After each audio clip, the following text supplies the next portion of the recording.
He will have arrived at 6 o'clock a.m. tomorrow morning.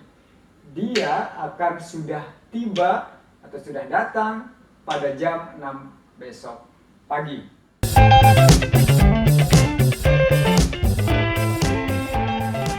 Assalamualaikum warahmatullahi wabarakatuh. Ketemu lagi dengan saya Ayatullah Humaini di channel yang sama, AHI Entertainment. Hari ini kita akan membahas tenses lanjutan ya, tenses yang ke-11 yaitu tentang future perfect tense. Nah, future perfect tense ini digunakan untuk apa? Yaitu untuk menyatakan suatu kegiatan atau aktivitas atau tindakan atau peristiwa yang akan sudah selesai ya, akan sudah selesai dilakukan pada masa yang akan datang.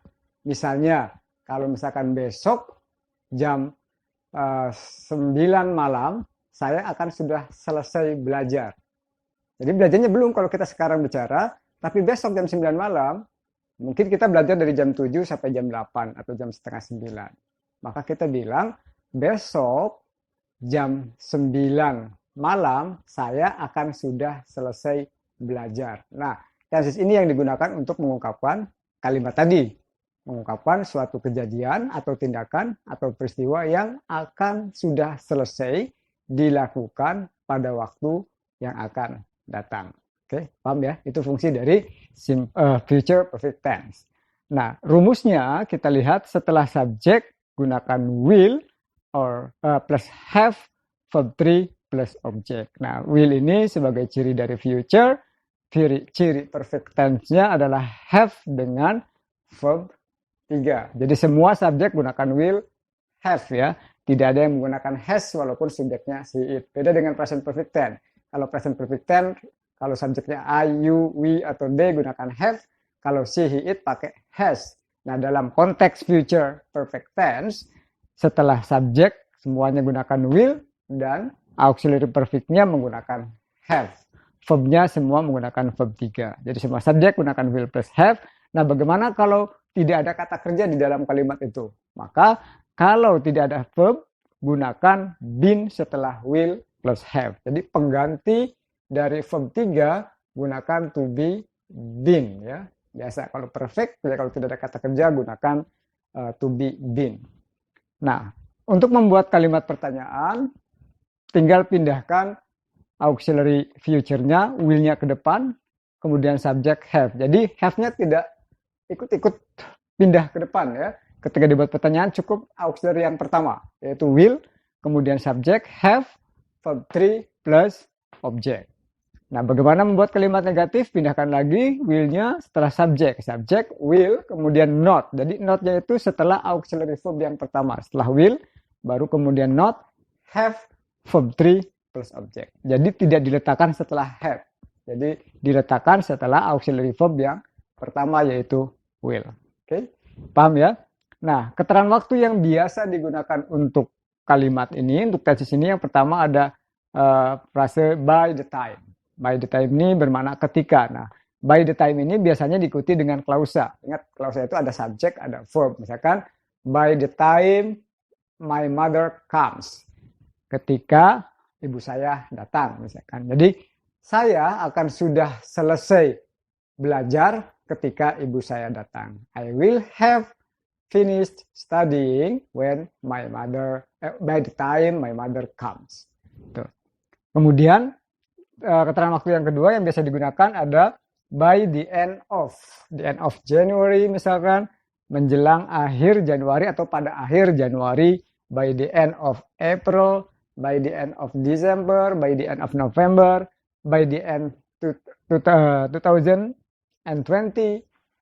pada akhir 2020, by the end of 2021, pada akhir tahun 2021, dan lain sebagainya. Jadi diikuti dengan bulan atau tahun, atau bisa dua-duanya, bulan dan tahun, by the end of December 2020. Kemudian keterangan waktu yang berikutnya bisa juga gunakan by next week misalnya.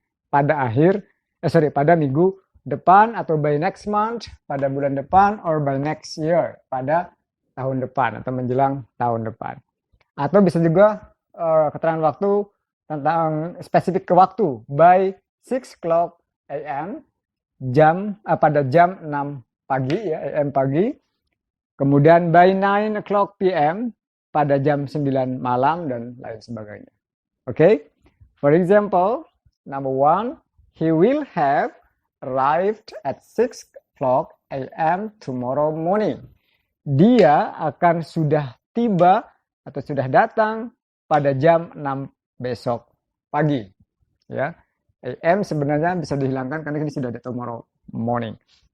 Oke, ketika dibuat pertanyaan, will-nya kedepankan, will he have arrived at 6 o'clock tomorrow morning? Apakah dia akan sudah tiba jam 6 besok pagi? Jawabannya yes, he will. Kalau no, no, he won't. No, he won't. Won't ini singkatan dari will not. He will not or he won't have arrived at 6 o'clock tomorrow morning. Okay, do you understand? Kita lihat contoh yang kedua. My mother will have been. Ini contoh kalau tidak ada kata kerjanya. My mother will have been at home by the end of July. Misalkan ini kan baru tanggal 10, tanggal 8 ya. Jadi kita bikin kalimat, my mother will have been at home. Ibu saya akan sudah ada di rumah by the end of July. Pada akhir bulan Juli. Jadi akhir Juli ibu saya akan sudah ada di rumah. Ya, karena tidak ada kata kerja gunakan been. Tapi kalau pakai kata kerja misalkan will have come atau will have arrived, been-nya nggak usah digunakan. Kemudian contoh yang terakhir, I will have taken a TOEFL test by the time I finish the English course.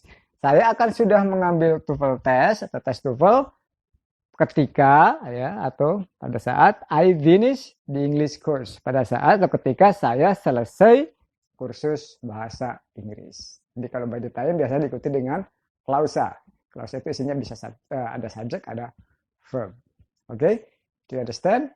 So, please practice more in your house.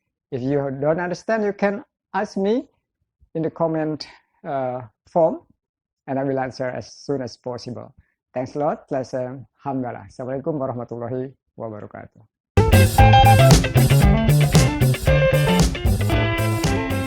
Halo sahabat AI, saatnya kita berbagi giveaway. Giveaway yang terakhir yaitu grand prize. Pemenangnya akan ikut bersama kita riset ke salah satu provinsi di Indonesia sambil nunggu waktu aman untuk bisa riset ke lapangan.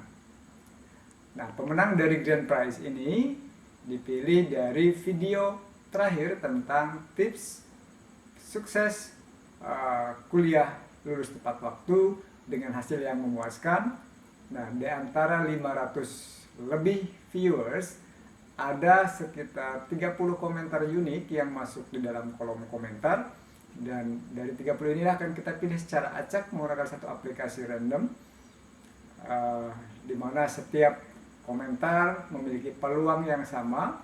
Bahkan yang kemarin sudah mendapatkan giveaway untuk kursus gratis di AHI Sekretariat,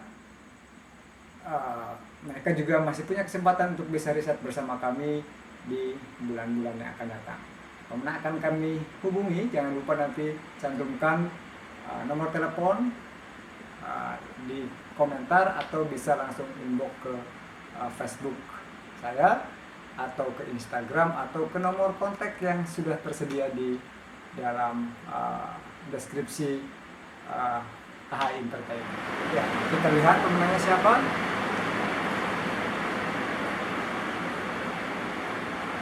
Oke. Selamat kepada Zakia Fadla yang mendapatkan grand prize untuk ikut riset bersama AHI Entertainment. Nah, ikut ke salah satu provinsi Indonesia. Ya, akan kita hubungi kapan waktunya akan kita akan ke lapangan dan insya Allah nanti akan kita berikan pengalaman unik, pengalaman khusus kepada satu pemenang ini sehingga ia nanti bisa menjadi peneliti juga, bisa belajar untuk melakukan penelitian dan mungkin juga akan ikut riset-riset yang lain.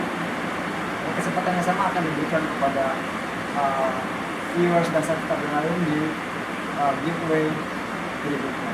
Baik, sekali lagi selamat kepada Zakia Fadla dan 10 pemenang yang lain yang nanti akan kami hubungi untuk kursus bahasa Inggris langsung di semester akhir. Kemungkinan pelaksanaannya di bulan Agustus. Sekali lagi selamat kepada 10 pemenang giveaway kursus gratis dan 1 grand prize atas nama Zakia Fadla. Terima kasih. Ya, pantau terus dan tonton terus channel kami. Insya Allah kami akan terus memberikan tayangan-tayangan dan video-video yang bermanfaat untuk ilmu pengetahuan dan kemanusiaan. Terima kasih. Assalamualaikum warahmatullahi wabarakatuh.